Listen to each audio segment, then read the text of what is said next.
Hello friends, welcome to Kishanth kitchen. இன்றைக்கி நம்ம கிஷாந்த் கிச்சனில் தேங்காய் லட்டு எப்படி செய்கிறதுன்னு பார்க்கலாம். ரொம்ப சூப்பராக டேஸ்டியாக பண்ணலாம். அது பண்ணுறதுக்கு முன்னாடி நம்மளோட சேனலுக்கு லைக் பண்ணிக்கோங்க. இது வரைக்கும் சப்ஸ்கிரைப் பண்ணாதவங்க சப்ஸ்கிரைப் பண்ணிக்கோங்க. கூடவே பெல் ஐக்கானை கிளிக் பண்ணிக்கோங்க. அப்போ தான் நான் போடுற வீடியோஸ் உங்களோட நோட்டிஃபிகேஷனில் வரும். இப்போ தேங்காய் லட்டு எப்படி செய்கிறதுன்னு பார்க்கலாம். ரொம்ப சுலபங்க. செய்கிறதுக்கு 10 நிமிஷம் ஆகாது. இதுக்கு நான் ஒரு தேங்காய் துருவி எடுத்திருக்கேன். ஒயிட் மட்டும் வர மாதிரி எடுத்துக்கோங்க. அந்த ப்ரௌன் கலர் இருந்தால் கொஞ்சம் கலர் மாறின மாதிரி தெரியும். அதனால் மேலாமலாம் நல்லா திருவி எடுத்துக்கோங்க. அப்படியே ஒரு மிக்ஸி ஜாரில் சேர்த்துடலாம். முழு தேங்காய்க்கு நான் 1/2 கப் பால் எடுத்திருக்கேன். 1/2 கப்புக்கு கொஞ்சம் கம்மியாக தண்ணி விடாமல் நல்லா காய்ச்சி ஆற வச்சுருக்கணும். இப்போ அந்த பால் தேங்காய் ரெண்டையும் சேர்த்து நல்லா மிக்சியில் அரைச்சி எடுத்துகிட்டு வந்துடலாம். பாருங்கள், இந்த அளவுக்கு அரைச்சா போதும். உங்களுக்கு வேணும்னா ஃபைனாக கூட அரைச்சிக்கலாம். இப்போ அடுப்பை லோ ஃப்ளேமில் வச்சுட்டு அரைச்சி எடுத்துகிட்டு வந்து தேங்காய் பேஸ்ட்டை வானொலியில் சேர்த்துட்டு நல்லா கலந்து விட்டுக்கலாம். பால் நல்லா ட்ரை ஆகணும்.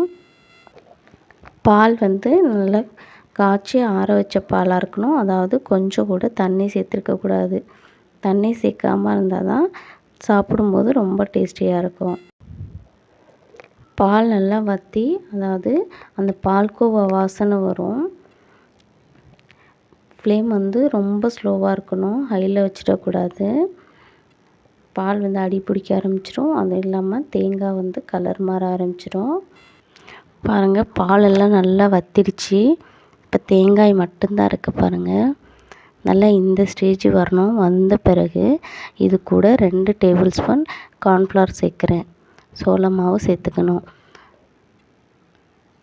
சேர்த்துட்டு இதையும் நல்லா ஒரு வாட்டி கலந்துக்கலாம். அந்த மாவோட பச்சை வாசனை போகிற அளவுக்கு நல்லா கலந்துக்கணும். நல்லா வதக்கிக்கலாம். இது செய்கிறது ரொம்ப ஈஸிங்க. 10 நிமிஷம் கூட ஆகாது. அதே மாதிரி பொருள் இது அதிகமாக தேவைப்படாது.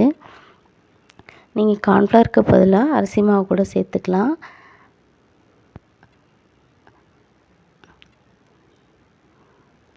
இப்போது ஒரு 1/4 கப் சர்க்கரை, ஒரு 4 டேபிள் ஸ்பூன் இருந்தால் போதும். உங்களுக்கு இனிப்பு எந்தளவுக்கு வேணுமோ அந்தளவுக்கு சேர்த்துக்கோங்க. நான் 1/4 கப் சேர்க்குறேன். இது கொஞ்சம் கூடவே தான் இருந்துச்சு.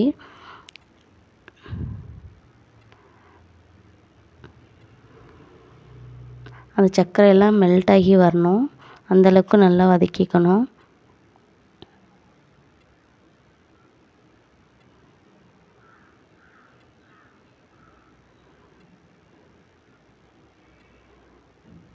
பாருங்கள் எப்படி மெல்ட் ஆகுதுன்னு.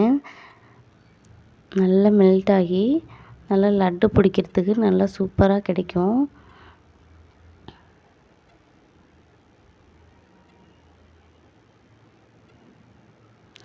என்னோடய வீடியோ பிடிச்சிருந்தா மறக்காமல் லைக் பண்ணிக்கோங்க. இது வரைக்கும் சப்ஸ்கிரைப் பண்ணாதவங்க சப்ஸ்கிரைப் பண்ணிக்கோங்க.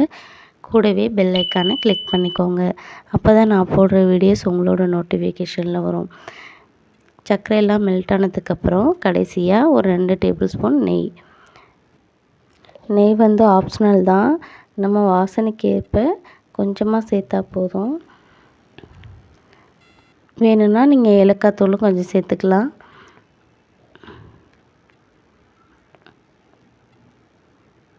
சேர்த்துட்டு நல்லா கலந்து விட்டுக்கலாம்.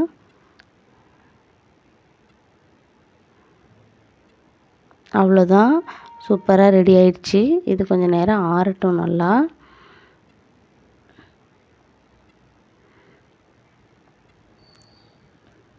நல்லா ஆறுனதுக்கப்புறம் இதை லட்டு பிடிச்சிடலாம்.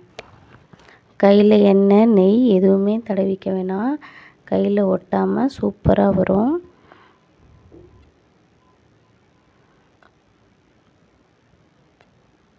நமக்கு லட்டு எந்த சைஸ் வேணுமோ அந்தளவுக்கு எடுத்துகிட்டு அழகாக ரவுண்ட் பண்ணிக்கலாம். பாருங்கள் பிடிக்கிறதுக்கு எவ்வளோ அழகாக வருதுன்னு.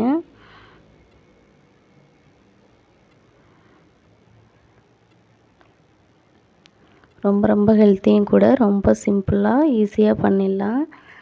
கண்டிப்பாக தேங்காய் இருந்தால் இது மாதிரி செஞ்சு பாருங்கள். குழந்தைங்க ரொம்ப விரும்பி சாப்பிடுவாங்க. அவ்வளோதாங்க. சட்டுன்னு 10 நிமிஷத்தில் ரெடி பண்ணியாச்சு. இப்போ நான் தேங்காய் கொஞ்சம் வறுத்து வச்சுருக்கேன். அதாவது வெறும் வாணலியில் எண்ணெய் நெய் எதுவுமே இல்லாமல் லைட்டாக வறுத்து அந்த ஈரப்பசை இல்லாமல் வறுத்து வச்சுருக்கேன். இப்போ அதில் வந்து நம்ம போட்டு எடுத்துடலாம். இது வந்து சும்மா அழகுக்காக தான், இது செய்யணுன்னு அவசியமும் இல்லை. இது மாதிரி செஞ்சு வச்சா பார்க்க அழகாக இருக்குங்கிறதுக்காக நான் அது மாதிரி பண்ணி வச்சுருக்கேன்.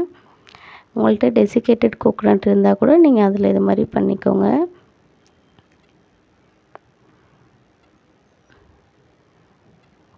அவ்வளோதாங்க. இதே மாதிரி எல்லாத்தையும் உருண்டை பிடிச்சிடலாம்.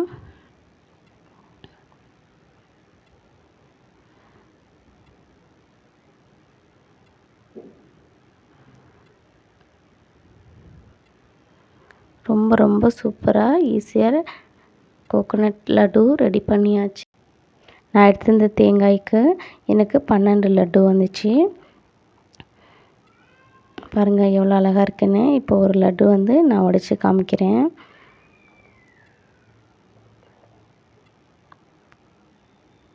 எவ்வளோ சாஃப்டாக வருது பாருங்கள். வாயில் வச்சோன்னே கரைஞ்சிரும். இதில் கார்ன்ஃப்ளவர்லாம் சேர்த்துருக்க மாதிரியே தெரியாது. அப்படியே பால்கோவாவில் தேங்காய் மிக்ஸ் பண்ணி சாப்பிட்டா எப்படி இருக்குமோ அதே டேஸ்ட்டு தான் இருக்கும். நீங்களும் வீட்டில் ட்ரை பண்ணி பாருங்கள். ட்ரை பண்ணி பார்த்துட்டு டேஸ்ட் எப்படி இருக்குதுன்னு கமெண்டில் சொல்லுங்கள். என்னோடய வீடியோ பிடிச்சிருந்தா மறக்காமல் லைக் பண்ணிக்கோங்க, ஷேர் பண்ணிக்கோங்க. தேங்க்ஸ் ஃபார் வாட்சிங்.